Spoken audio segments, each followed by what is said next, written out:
Robot Wars. Mortars. With the hammer, and also with the lifting arms, chronic attacking little ram against the arena's side wall.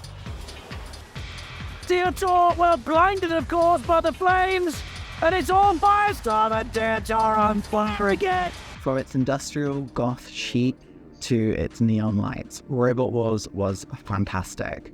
It embodied a lot of creativity, from the robots themselves to the team spirit. I absolutely adored Robot Wars. In fact, this is only a really small part of my collection of Robot Wars.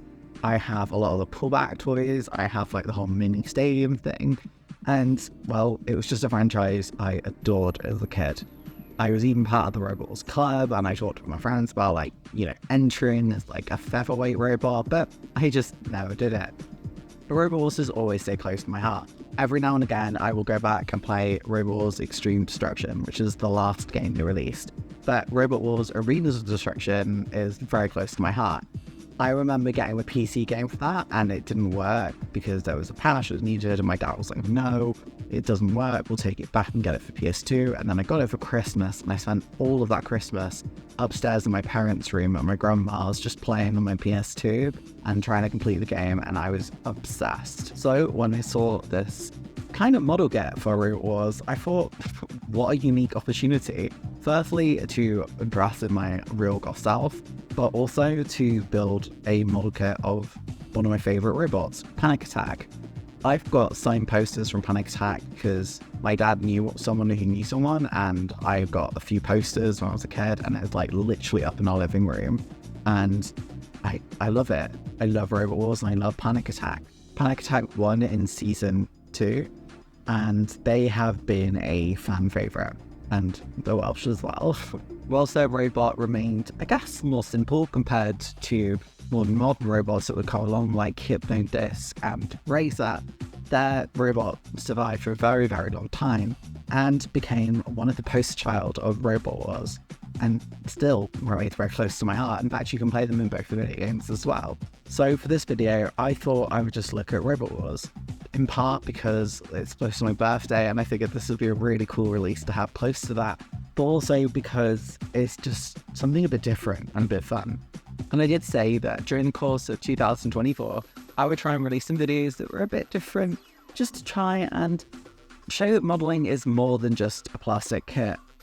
Obviously, I've got a lot of them to come as well, and don't worry, they're coming soon, but I thought I would release something a bit different. So let's get ready to have a look at how Panic Attack was built.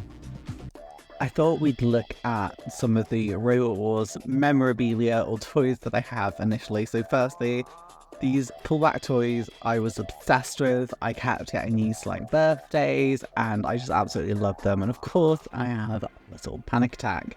But then we have these. You can probably hear the sound effects in the background for this toy. These pullbacks, and yeah, they were pullbacks and the wheels always came off, were interesting toys. I guess they were just more for imagination, and I used to play this all the time. I used to actually take this to my friend's house and play with them. Had the little flipper that worked, the pit that worked, and actually, as I said, the sound effects as well. There were little ramps at the back as well so that the robots could come through. It was really unusual. But then we have this, the Pitstop kit, and this is Panic Attack's version. It includes the tools that you need to make it, but I do end up using a screwdriver because, I mean, it's just easier. You get a lot in this kit. You get enough to make Panic Attack, but as you can see at the bottom of the box, you get enough to also make a variation that can either be Panic Attack with some extra weaponry, different armor, or just almost an entirely different robot. It's a really interesting way to do a model kit of a popular figure. It makes you have a bit more creativity, where originally you might just make a model as is. I think it's fabulous. Each of the components comes in a plastic bag, which isn't great, but this is from quite a while ago, and every single bit needs to be screwed in place. Again, this teaches a real-world skill that, I think is actually quite useful. It also means that this kit is for, well, not really small kids, because there are a lot of choking hazards in this set. You get a lot of different variations of weapons and tools, and you can mix and match. The side bits do snap in place, whereas the rest of it does have to be actually screwed into place. Again, although you do get the tools, I found them to be a bit small because, I mean, they are for kids, and so I did end up using my own tools as well. But as you can see, this is a really lovely kit. It comes with a lot of colour, a lot of creativity, and it doesn't take that long, so it's not something that anyone would really get bored of too quickly. Now that we've had a look inside the box, you can see how unique this kit is. A combination of metal and plastic, and using real tools. This is kind of Gibbon Meccano vibes, but a bit, I guess, more simple. It doesn't have the thin, flimsy parts, but instead requires you to screw in quite complex parts, and it gives you a couple of options so you can create your own robot. I'm not sure whether these are customizable with other sets, because there were a couple of these released, including Hypnodisc, and I think there's a couple of others too. So it'll be interesting. Maybe in the future I'll have a look and see if they are cross-compatible. But it does really encourage the imagination. I would have loved to have this as a kid, but I never had this. This is one of the few sets I didn't have.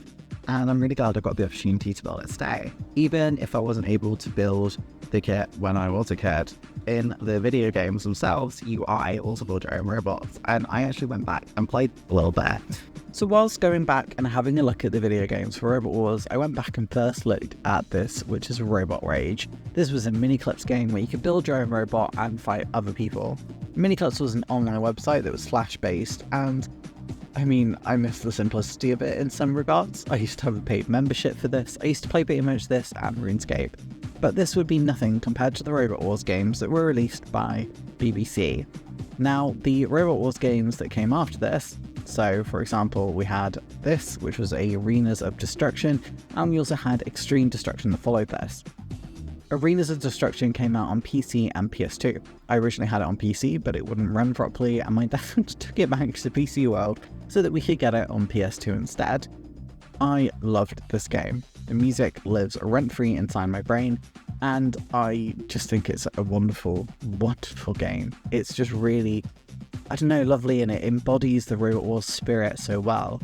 Though it is a rather janky game, but arguably less janky than the follow-up, which was Extreme Destruction. It really tried to help make you feel like you were in the action and in the TV show itself. You can see this original view, which is like the overarching camera view, and then you have sort of more controlled RC style views as well. Now this arena is obviously from the TV show, but you did have other arenas as well. That could be anything from a dockyard all the way to a scrapyard, and you could have more interesting things like a secret base. Extreme Destruction also had this and included things like an oil rig and an aircraft carrier and an underground. I really like the variation of the arenas, and I think it added a little bit of something. Almost every arena had a pit of some description and had ways where you could be thrown out of the arena. That could be by being crushed by a metal compactor, or by being flinged off an aircraft carrier by a catapult. But one of the things I remember most from this game is how bad the AI could be, quite often manoeuvring itself into a pit. In fact, it was a way that you could actually win battles that were definitely not possible for you to realistically win. You're seeing that here. I don't have the brute force to push this robot in, and I don't have a weapon strong enough to lift it up properly. So instead what I'm doing is just sort of slowly edging it around the pit and using that control of the style control, damage and aggression to kind of force itself into the pit. And in some instances, robots would just drive themselves into the pit. One of the things that both games had though was a money system for you to upgrade your robots over time, and also to buy real life robots.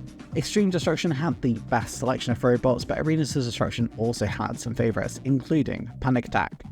But it would be Extreme Destruction where I really fell in love with this game and became obsessed, and I played this religiously and I completed this and bought every single robot for it. Personally, I feel this had a lot more, I don't know, style to it, and it had a lot more robots sort of from real life, but it could have done a bit more. It did try and get a bit more global in its reach, but I don't know, some of the things were just off in this game. The AI seemed a lot more interesting and aggressive, and sometimes the physics was definitely a bit extreme. The arena had been updated, but there was a lot of jank.